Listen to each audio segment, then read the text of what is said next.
The galaxy was old, complacent, and utterly convinced of its own immutable order. For millennia, the great powers had played their games of dominion, their borders shifting like slow-motion tides. They were the hegemony, the concordat, the federation of worlds, names that echoed with perceived authority, carved into the cosmic dust by ancient fleets and laws that favored the strong. They saw themselves as the pinnacle, the natural inheritors of the stars.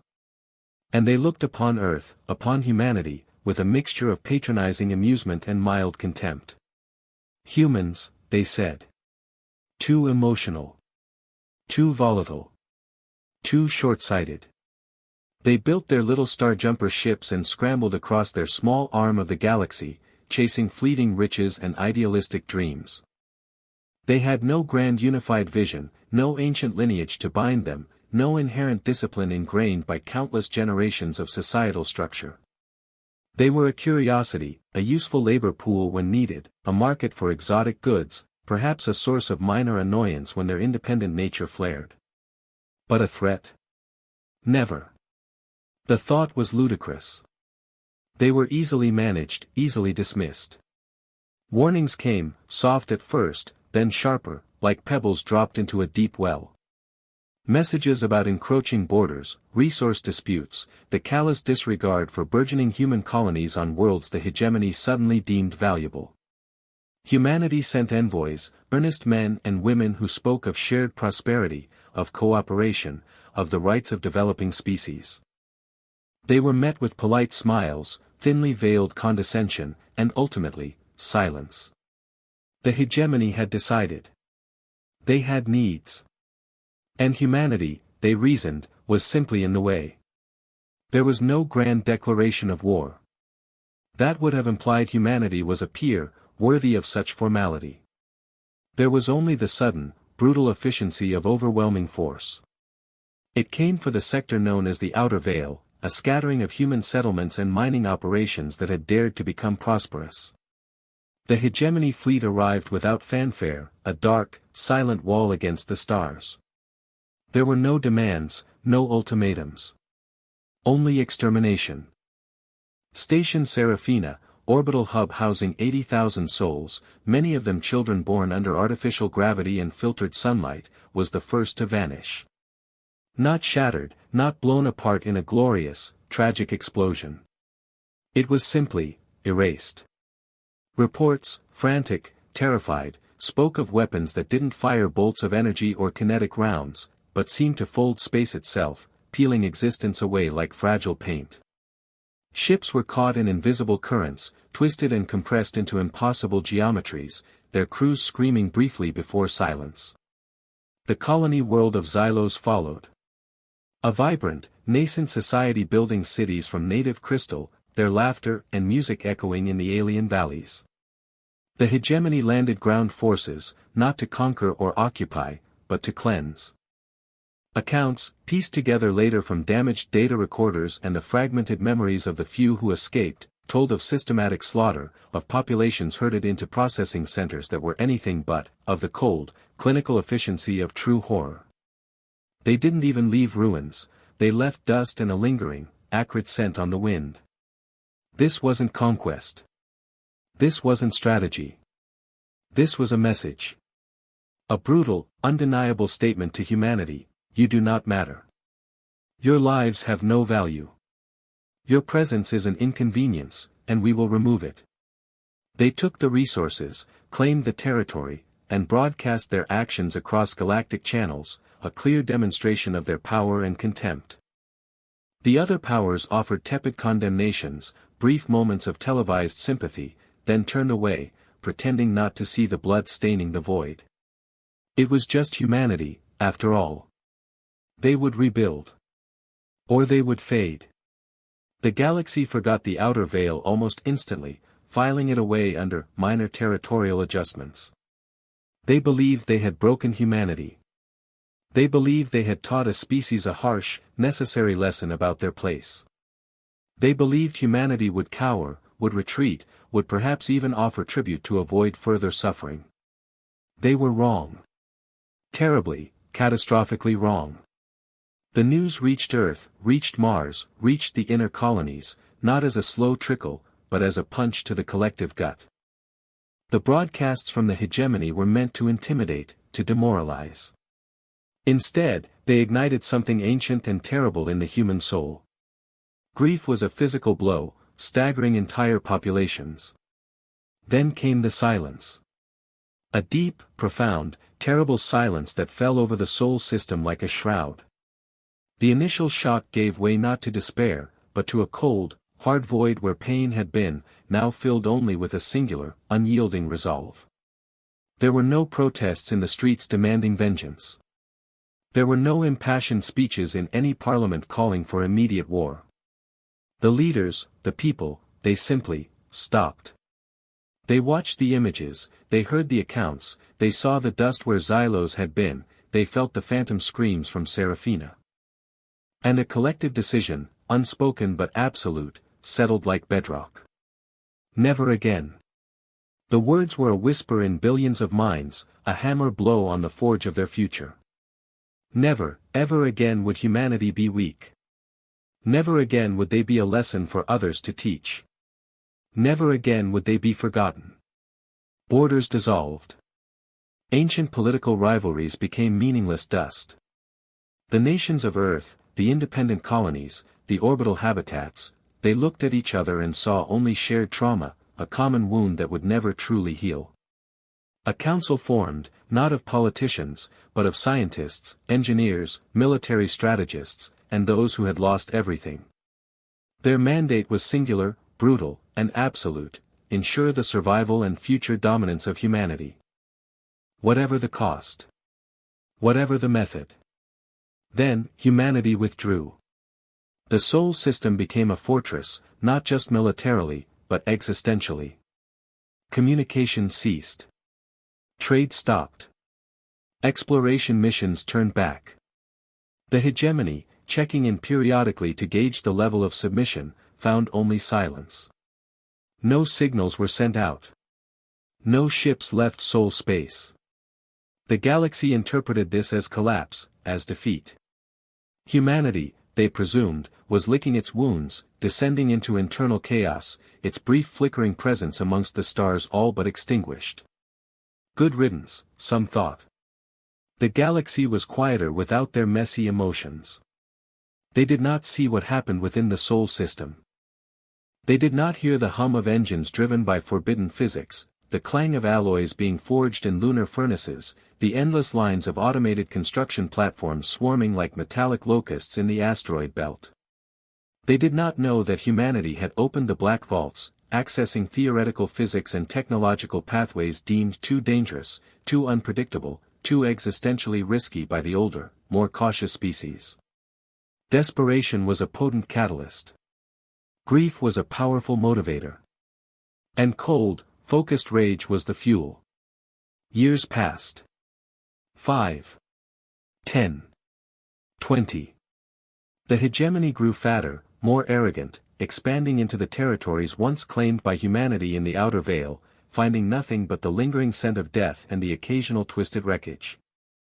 They built administrative centers, established mining operations, and patted themselves on the back for their efficient handling of the human problem. The galaxy forgot completely. Humanity became a cautionary tale whispered in taverns on the fringe, a fable about the dangers of ambition without power. Meanwhile, within the silent sphere of soul, humanity was rebuilding itself from the ground up. Society was re-engineered for efficiency, for resilience, for the singular, long-term goal. Every scientific discipline was pushed to its breaking point. Materials science advanced to create alloys that could shrug off weapons that would vaporize capital ships. Quantum computing became child's play, used to predict enemy movements and calculate weapon trajectories with terrifying accuracy. And the weapons, they built weapons designed not just to destroy, but to inflict the kind of existential terror that had been visited upon Seraphina and Xylos. They called them reality shears, harnessing the power of controlled singularities. They built memory disruptors, designed to erase not just data, but the very spatial coordinates of a target, leaving nothing. They developed resonance cascades, weapons that could make a ship's own hull sing itself to dust. They did not build these for defense alone. They built them for a reckoning. They built them to ensure that the galaxy would remember. Remember Seraphina. Remember Xylos. Remember the cost of underestimating humanity. Fleet construction was relentless. Ships emerged from the orbital docks like mechanical ghosts, sleek, black, and silent. They didn't boast the gilded prows of hegemony dreadnoughts or the colorful sails of Concordat cruisers. They were utilitarian, brutalist sculptures of war, designed for one purpose, to bring overwhelming force to bear with absolute precision. They were powered by drives that folded space in ways the hegemony believed impossible, allowing them to appear anywhere, instantaneously, without warning. A command structure was forged, cold and efficient. Admiral Valerius, his face etched with the permanent lines of grief and determination, a survivor who had seen the dust of Xylos, stood at its head. He was not a charismatic leader, but a living embodiment of the collective wound, his orders delivered with a chilling calm that conveyed absolute certainty. Beside him stood Commander Rostova, brilliant, ruthless, her tactical mind a razor-sharp instrument of war. They were the architects of the coming storm, their decisions guided not by passion, but by the cold mathematics of retribution. 20 years. 2 decades of silence. 2 decades of the galaxy assuming humanity had simply ceased to be. That assumption was shattered with the suddenness of breaking glass. The hegemony administrative center built on the former site of Station Seraphina, a gleaming symbol of their casual dominance, vanished. One moment it was there, bustling with bureaucratic life, its shields deemed impenetrable. The next, only a perfectly spherical void remained, a scar in space where 1,000,000 tons of alloy, life, and arrogance had been. There were no warning shots, no hails, no demands. Just, removal. Simultaneously, across the sector that had been the outer veil, every hegemony military outpost, every mining facility, every single ship bearing the hegemony crest was hit. Not by waves of attackers, but by single, silent ships, appearing from nothingness, unleashing a single, devastating volley, and then vanishing again. A hegemony patrol fleet, arrogant and cruising lazily, found itself surrounded by dozens of black vessels that simply appeared. The battle was over in minutes. Their advanced weaponry was useless, deflected by shields they couldn't even detect, or simply failing as their own ships twisted and imploded. The human ships didn't even register on their sensors until the moment of impact. The first transmissions from surviving hegemony vessels were a mix of disbelief and stark terror.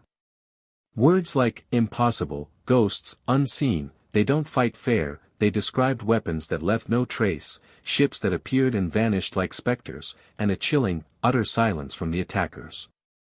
There were no demands for surrender, no gloating messages, no attempts at communication. Only swift, brutal efficiency. The hegemony's arrogance shattered like cheap ceramic. The sector command on Xylos, now a heavily fortified world designated Hegemony Prime Sector 4, received increasingly frantic distress calls, reporting mass destruction and 0 human casualties. General Forlag, a man who had personally overseen the pacification of Xylos 2 decades prior, scoffed. Humanity? They've been gone for 20 years. Some fringe pirates must have gotten lucky with scavenged tech. He ordered his fleet to patrol patterns, confident they would sweep aside any nuisance. Admiral Valerius watched Forlag's confident pronouncements on the captured hegemony net. A faint, cold smile touched his lips. He remembered Xylos. He remembered the smell of dust and blood. He remembered the look in the eyes of the few survivors. And he remembered Forlag's face, smug and victorious, on the news feeds of the time. The human fleet didn't sweep. It didn't patrol. It appeared. 50 dreadnoughts, black and silent, materialized directly in the void above Hegemony Prime Sector 4. They did not spread out. They formed a tight, ominous sphere, their weapon ports glowing with a cold, internal light. Forlag's fleet scrambled, their massive ships turning ponderously to face the impossible threat. Valerius gave the order. It was simple. 3 words, spoken in a low, calm voice that carried the weight of 20 years of suffering and preparation. Commence remembrance cycle. The human ships did not fire bolts or missiles. They unleashed focused beams of structured reality, tearing holes in the hegemony fleet's defensive screens as if they were paper.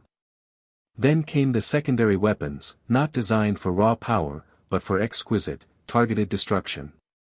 A reality shear lanced out, slicing a hegemony battleship cleanly in half, the two sections imploding inwards rather than exploding outwards. A memory disruptor pulsed, and a cruiser simply ceased to occupy space, winking out of existence as if it had never been. Resonance cascades sang, and destroyers vibrated themselves apart, their hulls turning to fine metallic dust in moments. Forlag watched from his command center, his face slack with disbelief. His fleet wasn't fighting, it was dissolving. Their communications were jammed by frequencies that shouldn't exist. Their targeting systems couldn't lock onto the human ships, which seemed to phase in and out of reality itself. Panic seized the bridge. Fire everything. Forlag shrieked, his arrogance giving way to naked fear.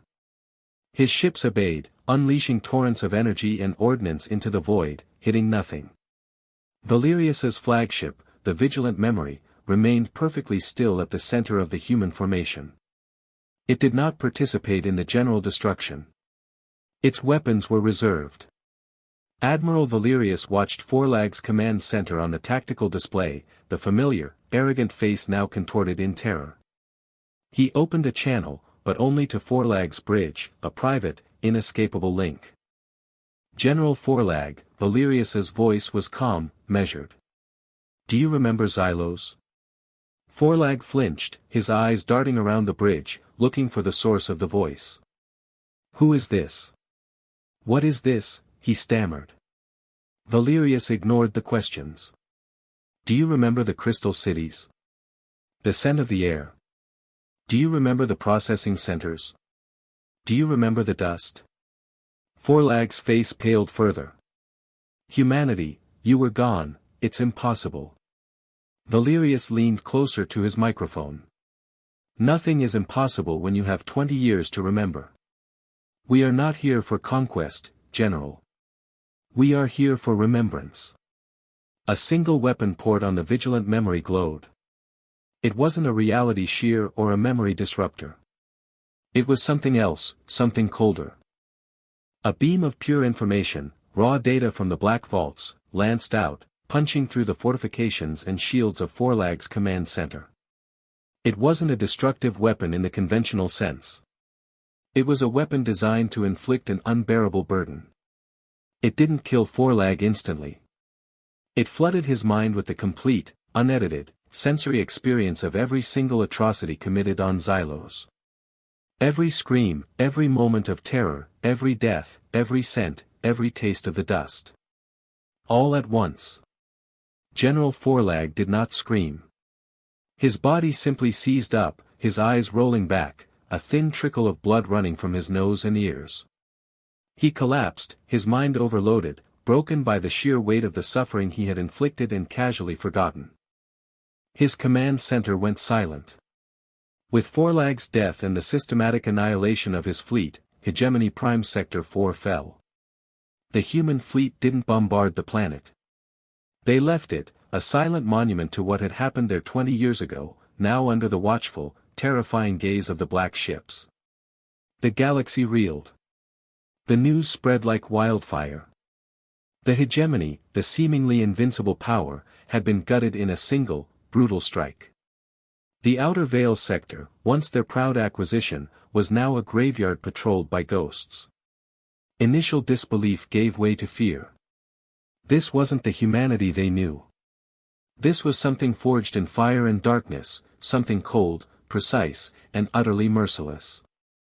The silence that had fallen over the Sol system for 2 decades now felt less like defeat and more like the deep indrawn breath before a scream. The hegemony scrambled. Their remaining fleets mobilized, their leaders issuing blustering pronouncements about crushing the human insurgency. They believed this was a localized rebellion, a desperate act of defiance. They still didn't grasp the scale of the transformation. Admiral Valerius and the human command structure had no intention of stopping with the outer veil. This was not an insurgency. This was a systematic dismantling. The campaign of retribution began. It was not a linear push, front against front.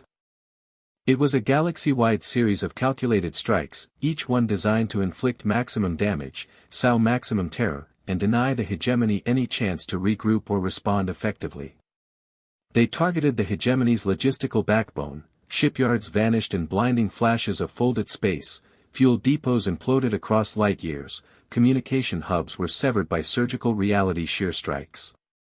The vast, complex machine of the hegemony military began to choke. They did not seek pitched battles against entire fleets if they could avoid it. Why waste resources? Instead, they used their impossible drives to appear at critical junctures, engage isolated task forces with overwhelming, undetectable force, and then vanish before reinforcements could arrive. A hegemony fleet might spend weeks hunting a phantom human presence, only for another vital system, thousands of light-years away, to be wiped clean. Psychological warfare became a key weapon. Before striking a system, the human fleet would broadcast. Not threats, but memories. Footage, data fragments, audio logs, pieced together from damaged records recovered from the outer veil, were sent on all frequencies. The screams of Seraphina's population. The terrified pleas from Xylos. The arrogant laughter of hegemony officers ordering the slaughter. They forced the galaxy to see, to hear, to remember what had been done. And then, they delivered their retribution. The effect was devastating.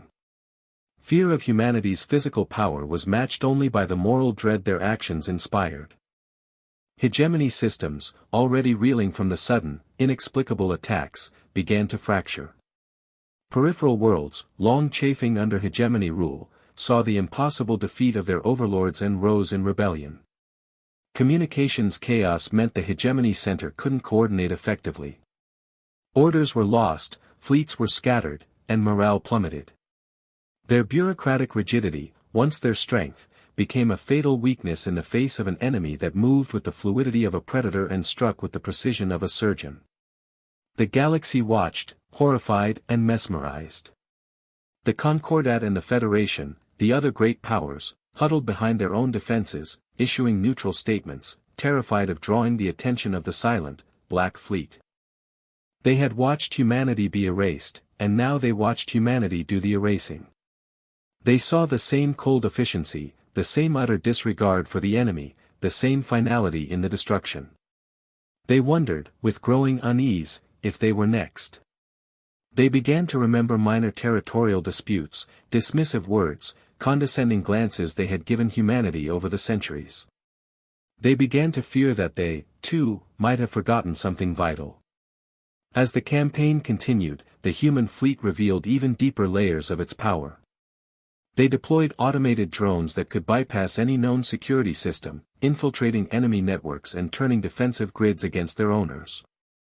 They used gravitational manipulation on a scale previously confined to theoretical physics, crushing enemy ships or flinging them into chaotic stellar phenomena. Whispers spread of weapons that could unravel causality itself, leaving targets trapped in impossible temporal loops. These were not weapons of war as the galaxy understood it, they were weapons of cosmic consequence. Valerius remained at the core of the storm, a constant, unwavering presence. He rarely spoke, his orders terse and precise. Commander Rostova orchestrated the complex dance of strikes and feints, her mind a perfect reflection of the collective will. There were no grand speeches about justice, no calls for surrender. The message was delivered solely through action. Every vanished station, every destroyed fleet, every system that fell silent beneath the shadow of the black ships was a word in humanity's chilling oration of vengeance. The hegemony, desperate, began to pull back their forces, abandoning systems that had taken centuries to acquire. They consolidated around their core worlds, preparing for a final, last stand.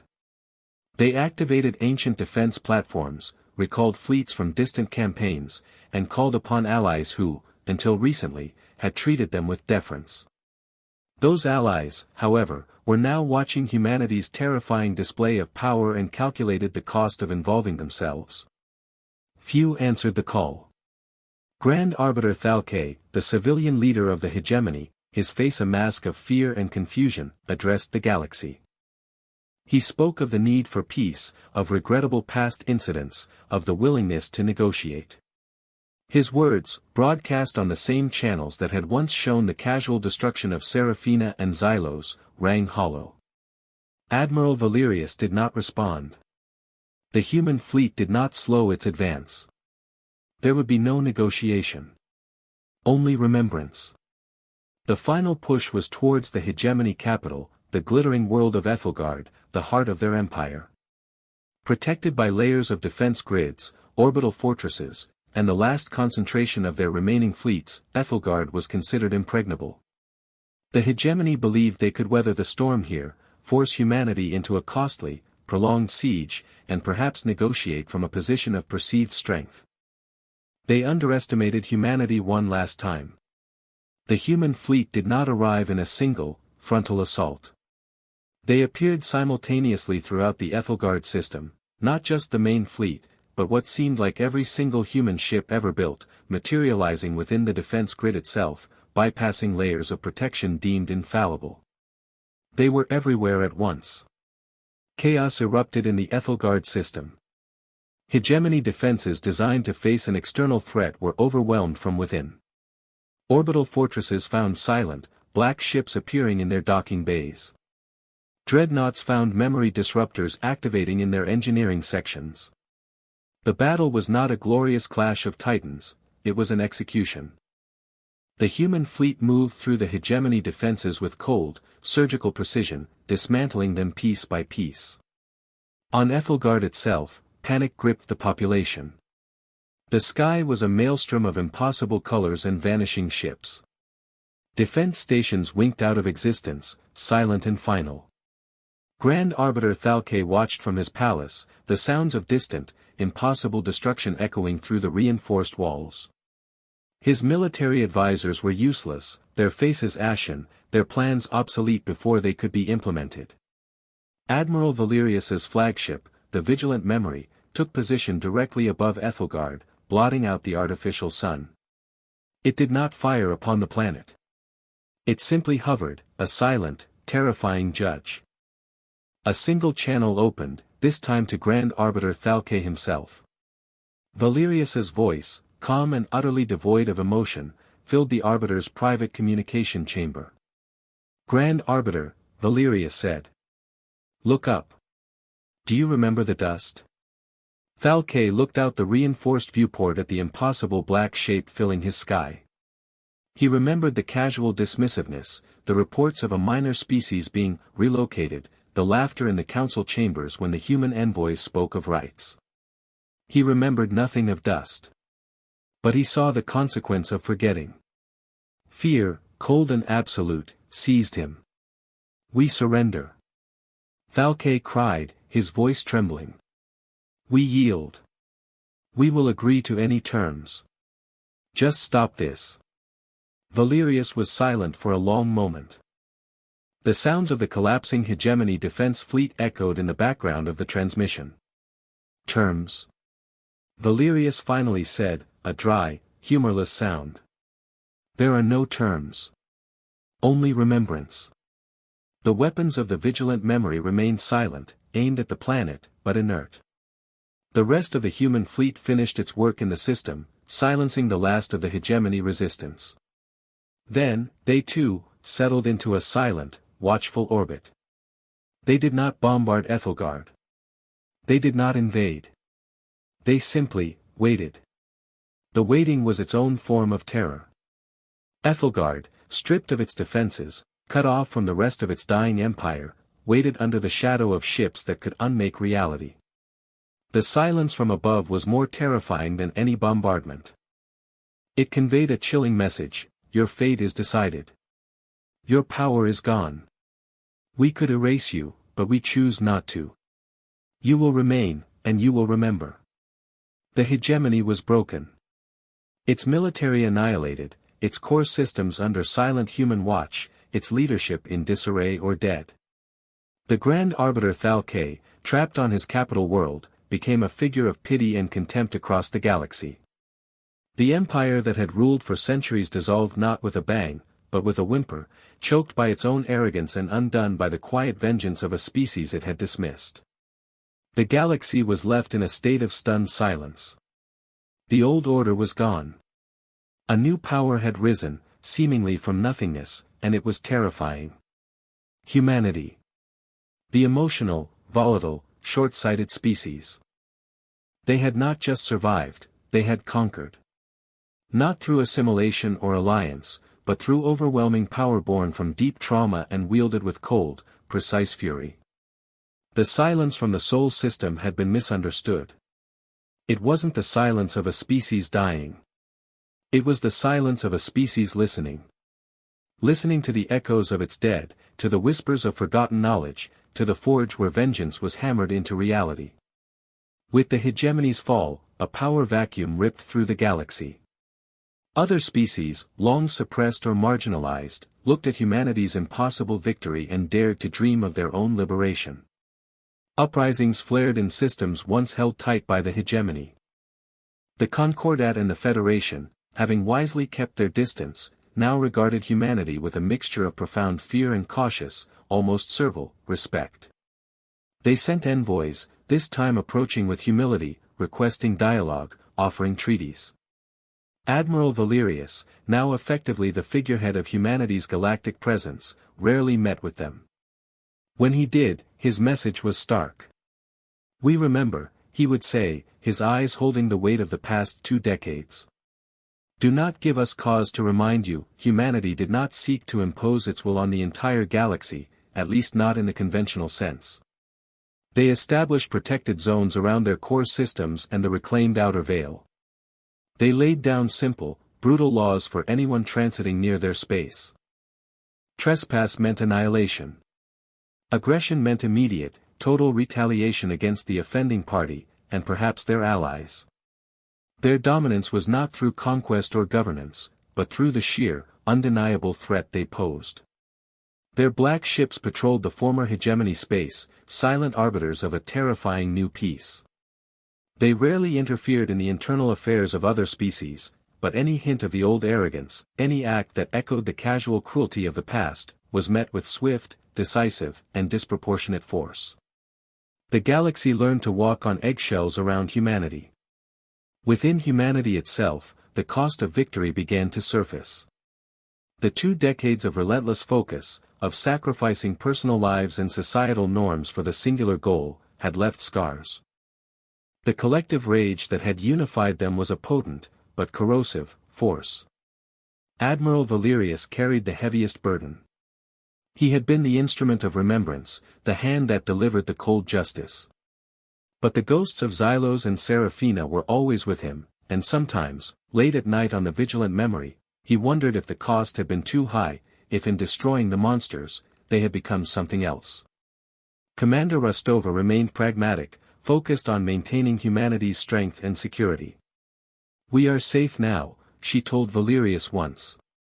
"They fear us. That is better than being forgotten," but others were not so sure. Younger generations, born after the Catalyst, raised only on the stories of trauma and the necessity of vengeance, questioned the perpetual readiness for war, the chilling efficiency, the absence of the vibrant, messy life their ancestors had known. Factions began to emerge, those who believed absolute dominance and constant vigilance were the only path, those who argued that humanity should use its power to build a better galaxy, not just enforce a fearful peace, and a darker fringe who believed the job wasn't finished, that the Concordat and the Federation, who had stood by and watched, deserved their own reckoning. New challenges loomed. Remnants of the hegemony, scattered and broken but filled with their own thirst for revenge, plotted in the shadows. Ambitious species, seeing the fragility of the new order, might try to test humanity's resolve. And perhaps, the greatest threat lay within, the potential for humanity's own power to corrupt, to turn the instruments of remembrance into tools of oppression. Admiral Valerius stood on the bridge of the vigilant memory, looking out at the silent, watchful fleet. The stars were cold. The galaxy was quiet. The war was over. But the remembrance was eternal. Humanity had survived. It had prevailed. It had taught the galaxy a brutal, unforgettable lesson about underestimation and the terrifying power of a wounded, determined species. They had ensured they would never be forgotten again. But the question lingered in the vast, silent spaces they now commanded: what would they do with forever remembering? The end of the war was not the end of the story. It was merely the beginning of a new, uncertain, and potentially terrifying future under the shadow of humanity's silent, watchful eyes. The galaxy held its breath, waiting to see what the architects of remembrance would build next. It had learned to fear humanity. Now, it had to learn to live with it. And humanity had to learn to live with itself. The silence continued, broken only by the distant, rhythmic hum of engines that had brought the stars to heel.